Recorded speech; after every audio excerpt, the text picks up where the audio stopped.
Haji Firman Zamzami Muhammad LCMA ini alumni dari Damascus University Syria.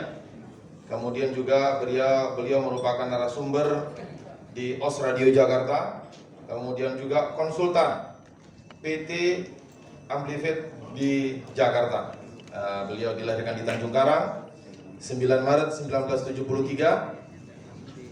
Untuk di Bandar Lampung sini atau di Lampung, pengasuh Mahat Damaskus Provinsi Lampung. Beliau tinggal di Jalan Kartini, Gang Kesatuan Bandar Lampung. Baik Bapak, untuk mempersingkat waktu, kami persilahkan kepada Bapak untuk menyampaikan materi tentang khilafah dalam kajian fikih. Kepada Bapak kami persilahkan. Assalamualaikum warahmatullahi wabarakatuh. Alhamdulillahirabbil alamin. Subhanaka la uhsi tsana'an 'alaika anta kama asnaita 'ala nafsik. Allahumma shalli wa sallim ala nabiyyina Muhammadin wa ala alihi wa ashabihi ajma'in, amma ba'du. Yang saya hormati Bapak moderator, para kiai, para ustadz, hadirin hadirat semuanya, insyaallah dimuliakan oleh Allah. Puji syukur senantiasa hanya milik Allah. Selawat dan salam selalu teriring kepada Rasulullah SAW. Bapak dan saudara yang dimuliakan oleh Allah, sama-sama kita tahu bahwa sebelum Allah menciptakan alam semesta dan isinya, visi manusia untuk menjadi khalifah telah Allah tetapkan di dalam Al-Quran, di mana khalifah tadi adalah untuk menjalankan tugas utama yang diamanahkan oleh Allah Subhanahu wa Ta'ala. Karena kita diciptakan oleh Allah adalah untuk beribadah, menyembah, mengabdi. Dan ini selaras dengan firman Allah, ini ja'ilun fil ardi khalifah. Sesungguhnya aku telah menjadikan di atas muka bumi ini khalifah. Tapi tidak ada kata khilafah, adanya khalifah. Dan di dalam ayat lain Allah katakan juga walladzi ja'alakum khalaifal ardi. Jadi dia yang menjadikan untuk kalian khalaifal ardi, khalifah-khalifah di atas muka bumi. Apa sih makna khalifah ini? Jadi khalifah ini berasal dari kata khalafa yakhlufu, yang memiliki makna alladzi yustakhlafu mimman qablahu. Jadi pengganti orang yang sebelumnya. Lawan katanya adalah salaf, khalaf, salaf. Bentuk jamaknya ini kalau kita lihat dalam kamus bahasa Arab, khalaifa atau khulafa. Jadi ada mengatakan khalaifa, ada mengatakan khulafa. Imam Sibawayh mungkin di kalangan pesantren itu dalam kitab Imam Sibawayh tentang Nahwu, dia mengatakan ini jamaknya adalah khalaif. Makna khalifah ini sangat beragam sekali, Pak. Kalau kita lihat di dalam beberapa kitab-kitab para ulama, namun tujuannya berdekatan, baik makna maupun lafaz. Wakil, pengganti, penguasa, pemimpin, penerus kepemimpinan, ini makna khalifah. Jadi satu kata dalam bahasa Arab itu memiliki ribuan makna. Nah, istilah khalifah ini sendiri sebetulnya digunakan seusai Rasulullah SAW wafat. Karena di dalam beberapa kitab sirah Nabawi, sirah Ibnu Hisham, kemudian ada sirah Mubakhfuri atau sirahnya Said Ramadan Al-Buti. Rasulullah itu ketika mengirim surat ke raja-raja, beliau tidak menggunakan kata khalifah. Beliau tidak menggunakan kata khalifah. Ada salah satu surat yang dikirim Rasulullah kepada raja-raja yang sekitar Makkah dan Madinah, seperti Persia. Bismillahirrahmanirrahim. Min Muhammad Rasulillah ila Kisra Azim Faris. Salamun manittaba'al huda wa amana billahi wa rasulihi wa syahida an la ilaha illallah wahdahu la syarikalah wa anna Muhammadan abduhu wa rasuluh wa an'uka bidu'aillahi fa inni ana Rasulullah, kata Rasulullah. Fa inni ana Rasulullah, saya adalah utusan Allah. Beliau tidak mengatakan khalifah. Jadi kalau ada yang mengatakan khilafah ala manhaj nubuwah, Rasulullah sendiri ketika mengirim surat ke raja-raja Persia, Romawi, Raja Oman, beliau tidak menggunakan kata khalifah. Adapun penggunaan kata khalifah ini setelah Rasulullah Shallallahu Alaihi Wasallam wafat. Abu Bakar, Umar sendiri mengganti istilah, beliau mengatakan khalifah, tapi beliau mengatakan Amirul Mukminin. Beliau tidak mengatakan khalifah, Amirul Mukminin. Kemudian kalau kita lihat di dalam tafsir fikih Islam wa Adillatul, karangan salah seorang ulama karismatik dari Suriah, Syekh Wahbah Az-Zuhairi, di mana kitab fikih Syekh Wahbah Az-Zuhairi itu beliau merupakan fikih yang terkini lah pada saat ini. Dari bab wudu, sholat, buyut, jual beli, terus perekonomian sampai bab ketatanegaraan. Beliau mengatakan apa? Dalam juz 6, jilid 6 itu, al-imamatul uzma wal khilafah au imaratul mu'minin kulluha tu'di mana wahidah.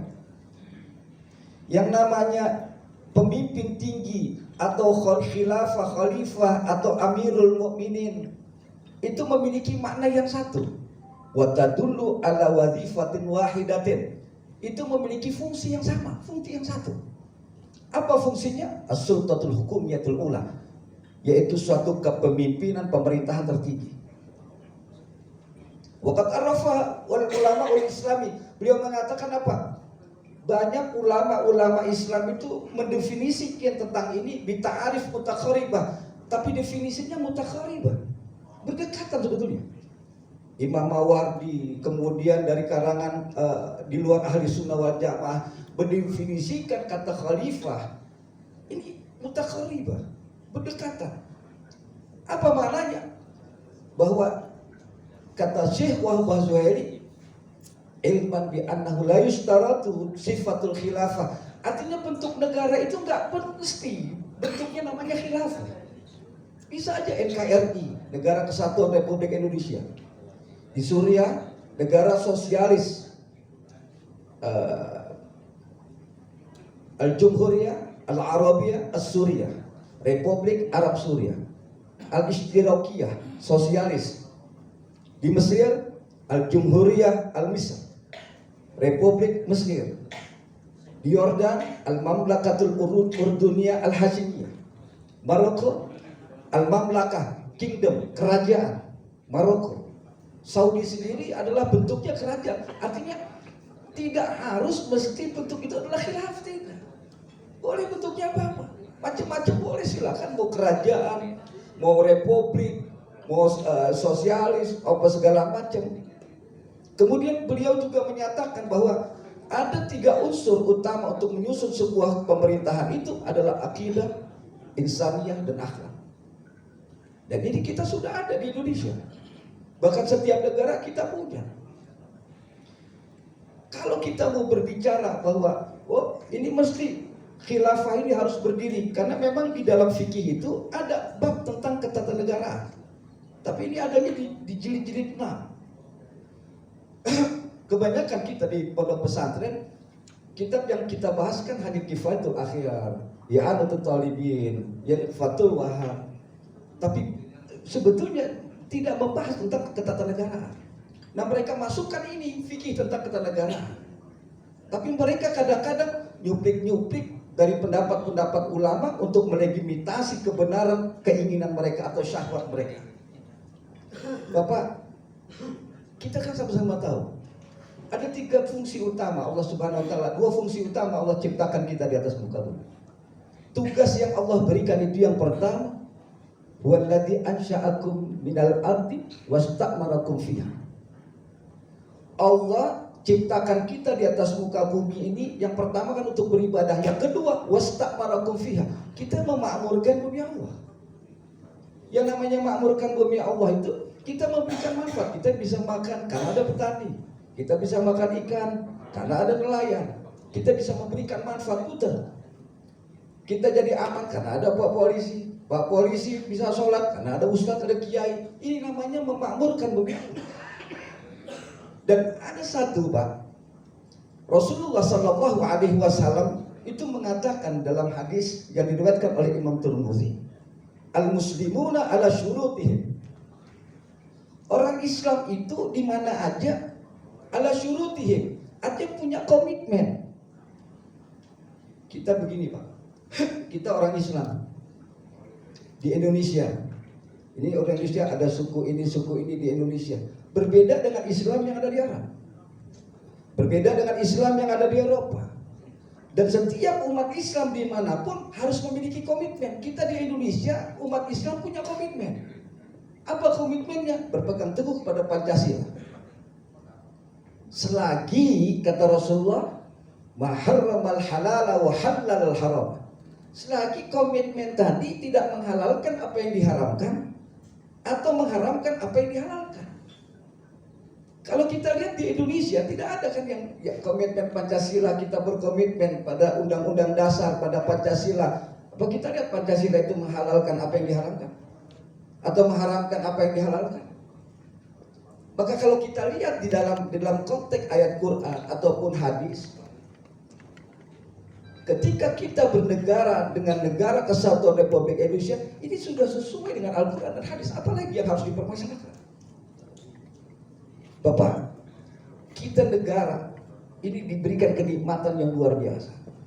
Pada tahun kira-kira 2008, putra almarhum Syekh Said Ramadan Al-Buti itu pernah berkunjung ke Indonesia. Ketika saya bertanya kepada beliau, kenapa ayahanda beliau itu mendukung pemerintah Suriah? Beliau katakan, karena ada paham-paham tatoruf. Kalau tadi Pak Kemenak mungkin paham ekstrim kanan. Jadi tatoruf itu paham yang berlebih-lebihan terhadap agama. Kalau bahasa anak muda, paham lebay. Jadi paham lebay dalam beragama. Jadi paham-paham itu di Suriah itu aman. Saya pernah hidup di Suriah. Suriah itu negara yang aman.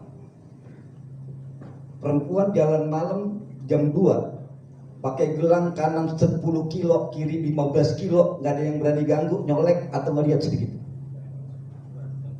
Kalau ada yang ngelihat aja melototin, itu ada intelijen digamparin tuh. Saking aman. Tapi tiba-tiba kita lihat kondisi sekarang rusuh, hancur semua. Aleppo hancur, Damaskus hancur, Halab hancur. Beberapa makam Nabi itu dibom-bomin. Kenapa? Musyrik, ada kuburan. Makamnya Imam Nawawi, pengarang kitab Riyadhus Shalihin, itu dibom. Makam Nabi-Nabi dihancurkan. Pemahaman yang kayak gini, pemahaman takfiri, pemahaman yang mengkafirkan orang ketika berbeda pendapat.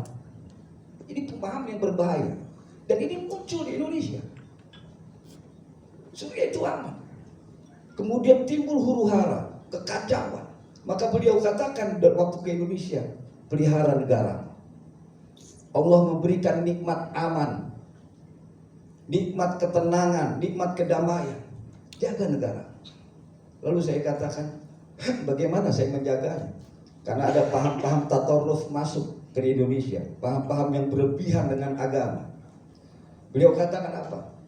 Sabar, berdoa sama Allah, berikan pengetahuan kepada masyarakat, luruskan pemahaman tadi. Maka saya sangat tertarik, pengen sekali buat buku Mafahim Yajibu An-Tushahhah. Ada pemahaman yang harus diluruskan dari mereka-mereka itu. Ada pemahaman takfir, dengan mengkafir-kafirkan orang yang berseberangan dengan. Kita di Islam itu tidak kaku, fleksibel. Suriah itu aman Pak. Tapi tiba-tiba kelompok-kelompok yang begini menggunakan masjid, menggunakan media sosial, menggunakan halakoh-halakoh untuk memprovokasi umat Islam yang ada di sana. Mereka buat gelombang yang semacam itu hampir sama Pak. Di Mesir, di Libya, di negara-negara Timur Tengah, Tunis, hampir sama. Yang pertama, menjelek-jelekan sistem pemerintah, sistem negara. Wah, ini tauhid ini apa? menyembah selain Tuhan. Itu biasanya kan gak jauh-jauh mereka. Kalau nggak togut, kafir, kan gitu. Pokoknya segala macam yang kayak gitu. Ya wah ini Indonesia ini sistem togut, menyembah selain Allah Subhanahu Wa Taala.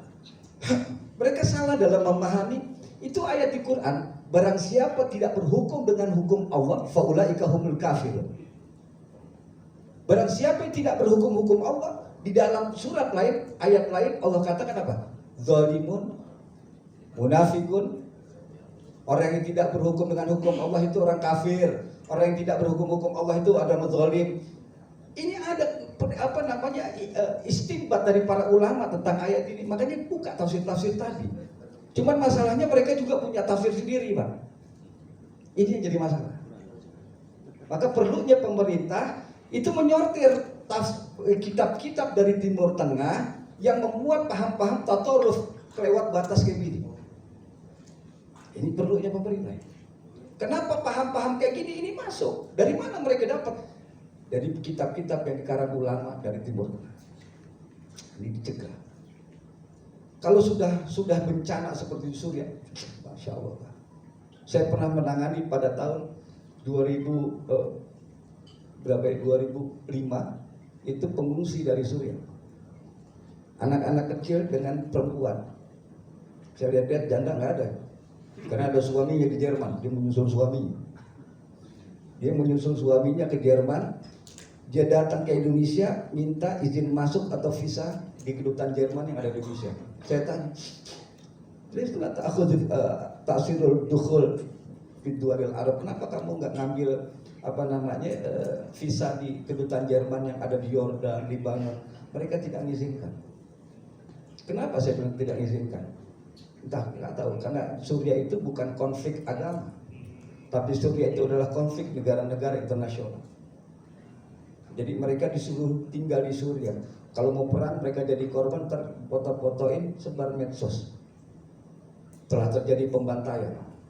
Maka waktu tahun Silatnas alumni Suriah waktu itu di Medan, kita sempat panggil Ustadz Abdul Somad. Karena pernyataan beliau bahwa orang Syiah sedang membunuh orang Ahlu Sunnah di sana.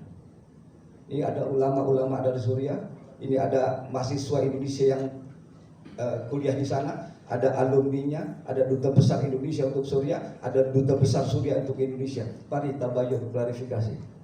Karena pernyataan antum membuat orang Indonesia berbondong-bondong ke sana, pengen berjihad. Ketika sampai di sana, yang kalian jihadin adalah orang yang menjalankan sholat, menjalankan puasa, menjalankan ibadah kepada Allah Subhanahu Wa Taala. Jihad kepada siapa? Ini kan masalahnya kan medsos ini, Pak, luar biasa. Umat Islam diracuni dengan medsos, jahat sekali. Orang dicuci otaknya dengan medsos. Kan gitu. Maka perlu juga mungkin kita mencoba berdakwah lewat medsos lebih gencar lagi untuk meluruskan pemahaman itu. Karena kita kadang-kadang di masjid, di pengajian, kecolongan di medsos.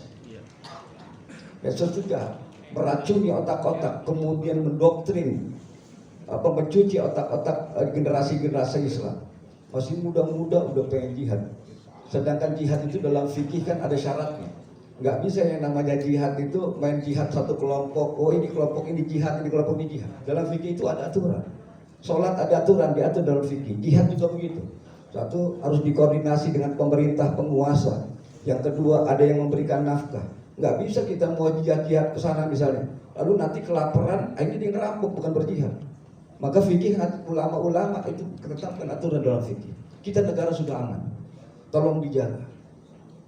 Kita negara Allah kasih nikmat kedamaian, Allah kasih nikmat ketenangan.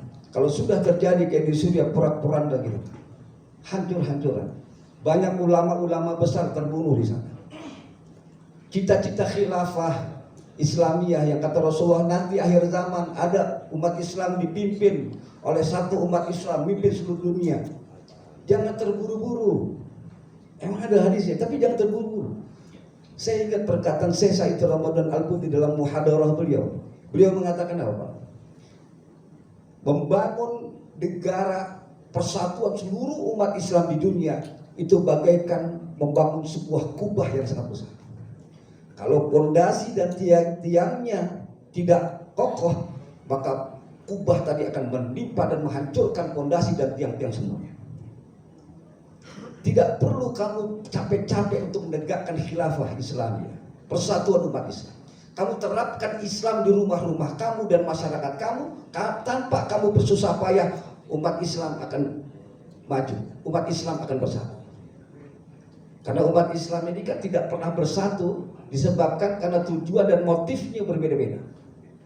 Kita nggak usah jauh-jauh, kita mau bangun negara, mengubah, kita ke masjid aja kan tujuan yang datang ke masjid beda-beda. Tidak ada yang namanya keikhlasan, sedikit.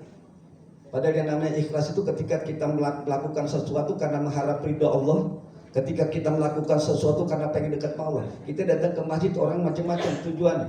Ada yang pengen mukul beduk, ada yang pengen ajian, ada yang pengen jadi pengurus, ada yang karena nggak enak mertua, ada yang enak sama tetangga, ada karena pengen ketemu teman, karena nongkrongnya di masjid dulu. Itu macam-macam. Akhirnya apa? Terjadi perseteruan.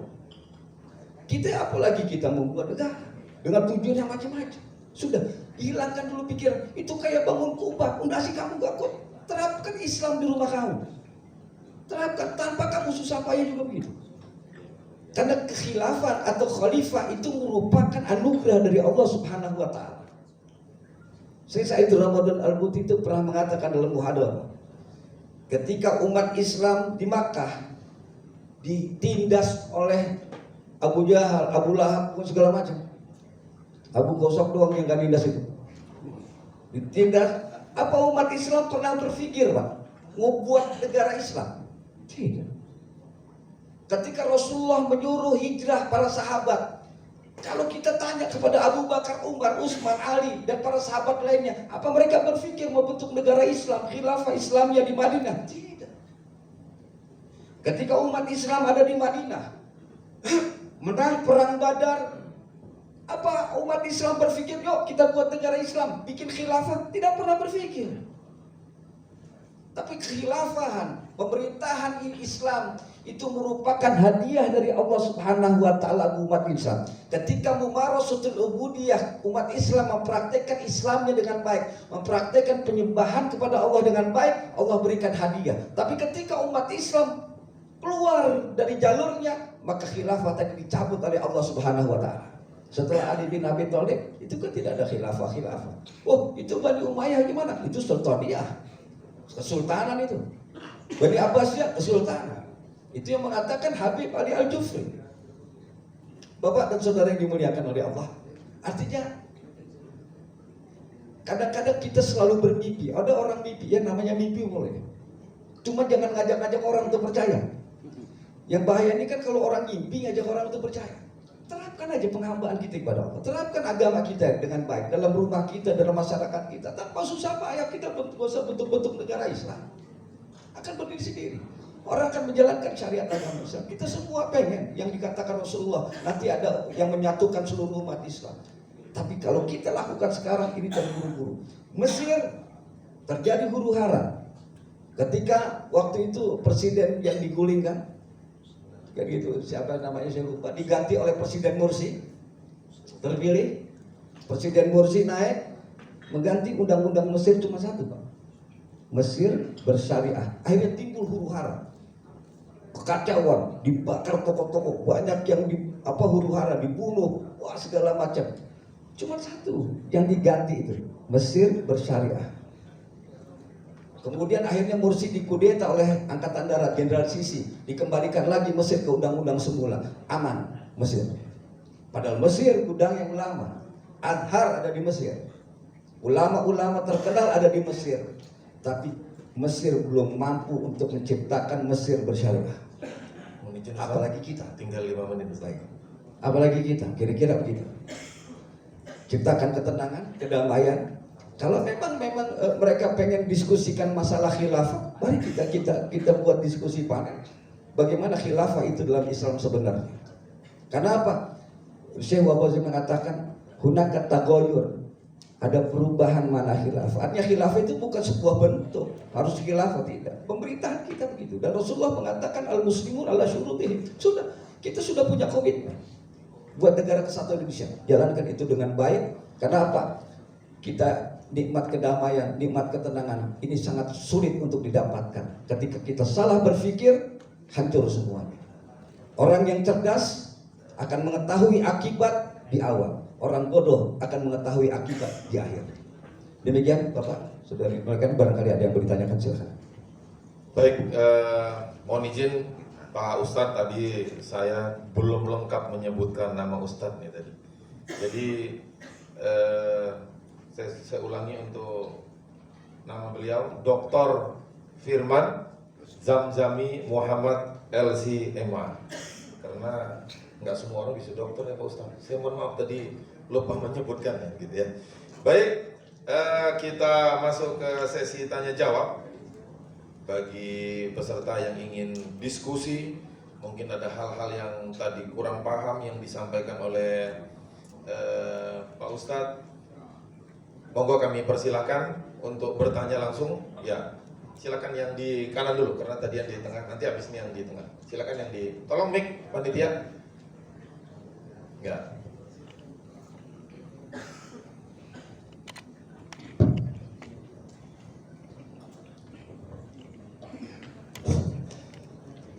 Bismillahirrahmanirrahim. Assalamualaikum warahmatullahi wabarakatuh. Mohon izin, nama saya Muhammad Sultani dari Tulang Bawang. Dari penjelasan dari pemateri tentang khilafah, diakui atau enggak, proses pemahaman ini selalu berjalan, baik lewat YouTube, mungkin lewat media sosial yang lain. Pemahaman tentang radikal itu terus kita bisa melihat di beberapa YouTube dan yang lain. Apakah dengan real nyatanya perjuangan mereka dalam mengembangkan khilafah itu tidak bisa, dari beberapa contoh YouTube dan yang lain itu, apa tidak bisa pihak kepolisian langsung mengeksekusi? Ini mungkin bisa kepolisian yang menjawab. Kemudian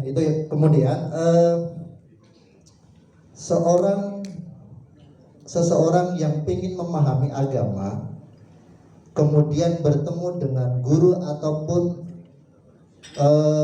guru yang memiliki pemahaman radikal, mereka biasanya akan langsung percaya. Begitu juga kita yang belajar dengan para yai atau di pondok pesantren, itu akan sangat percaya dengan yang diucapkan, yang disampaikan oleh gurunya. Kemudian apabila ada yang berbeda dengan gurunya tersebut, mereka biasanya akan menyampingkan penyampaian tersebut. Terus bagaimana apabila kita menghadapi orang-orang tersebut, sedangkan kadang-kadang diajak diskusi pun kadang-kadang tidak mau, dan kepandaian mereka ataupun orang-orang mereka itu kan bisa di saat ada masalah sedikit di negara tersebut, ada peraturan-peraturan itu bisa segera langsung dipelintir sehingga bisa dimanfaatkan oleh oknum-oknum tersebut untuk menggiring ke opini-opini khilafah.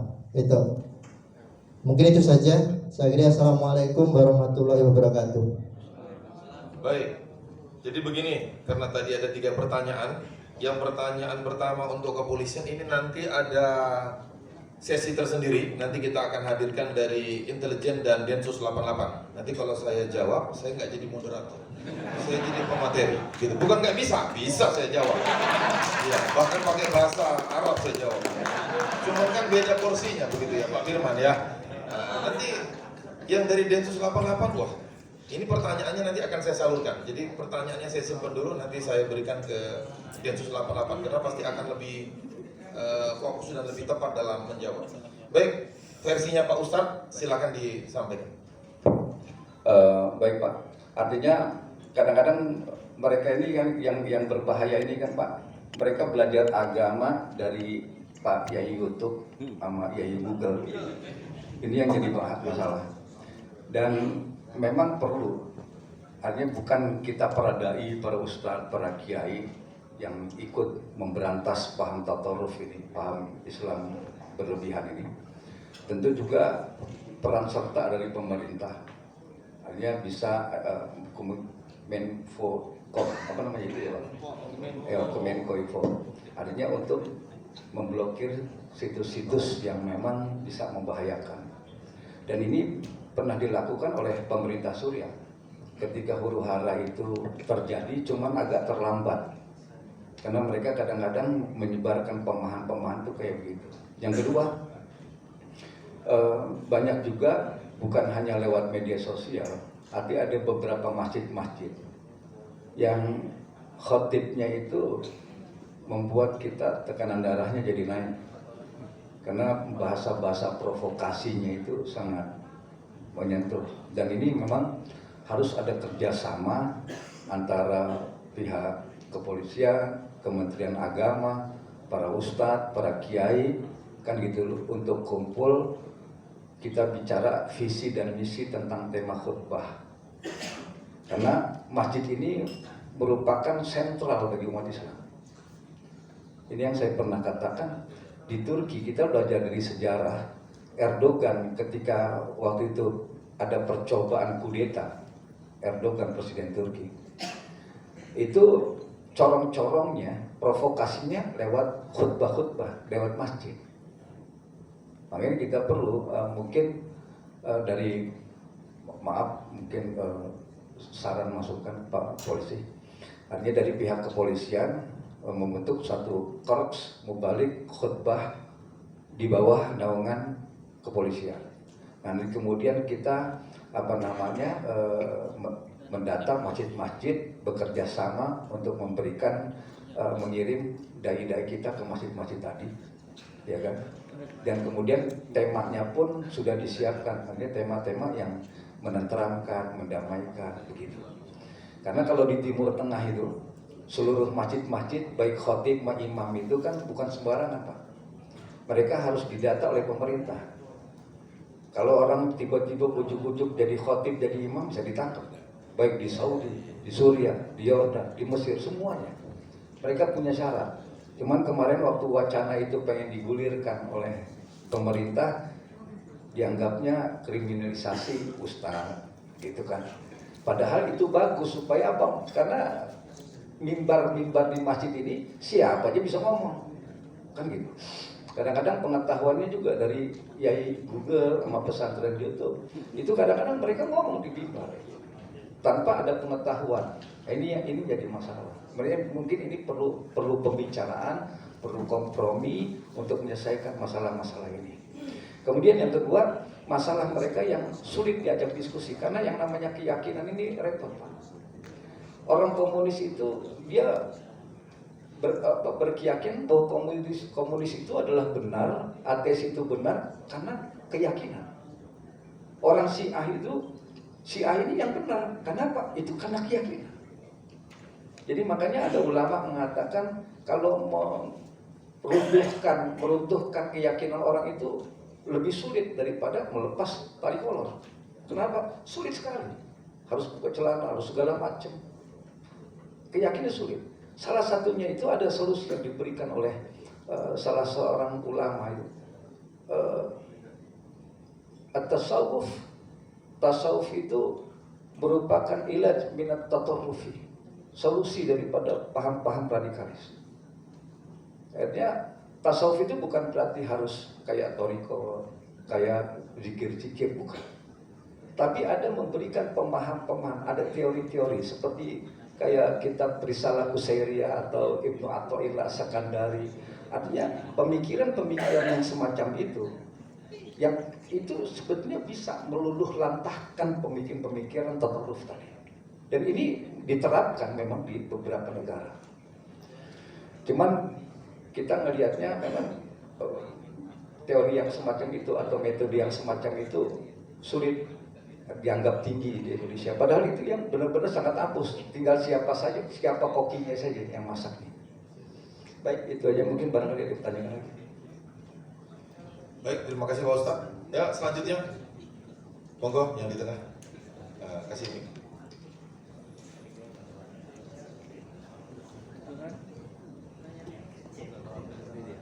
Assalamualaikum warahmatullahi wabarakatuh. Assalamualaikum warahmatullahi wabarakatuh. Perkenalkan, nama panjang saya Muhammad Matla'il Fajri. Nama sedang saya Matla'il Fajri dan nama pendeknya biasa dipanggil Fajri. Saya dari Dai Kamtibmas Kota Bandar Lampung. Ada beberapa hal yang ingin saya tanyakan, luar biasa. Salam kenal hormat saya buat Bapak Dokter siapa namanya lupa saya. Irfan Zamzam luar biasa. Beliau ini alumni dari Damaskus ya. Banyak ulama-ulama besar dari sana, diantaranya yang 2013 lalu yang wafat karena bom bunuh diri dengan terorismenya, yaitu Syekh Said Ramadan Al-Buti ya.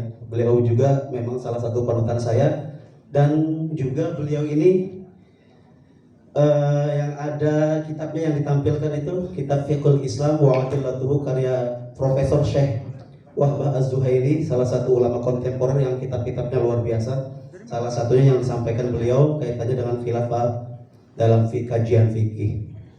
Baik Bapak Kiai dari Damaskus, ada beberapa hal yang ingin saya tanyakan. Yang pertama, karena keterbatasan waktu tadi Bapak menyampaikan tentang kaitan khilafah dalam kajian fikih dalam kitab Fiqhul Islam wa Adillatuhu.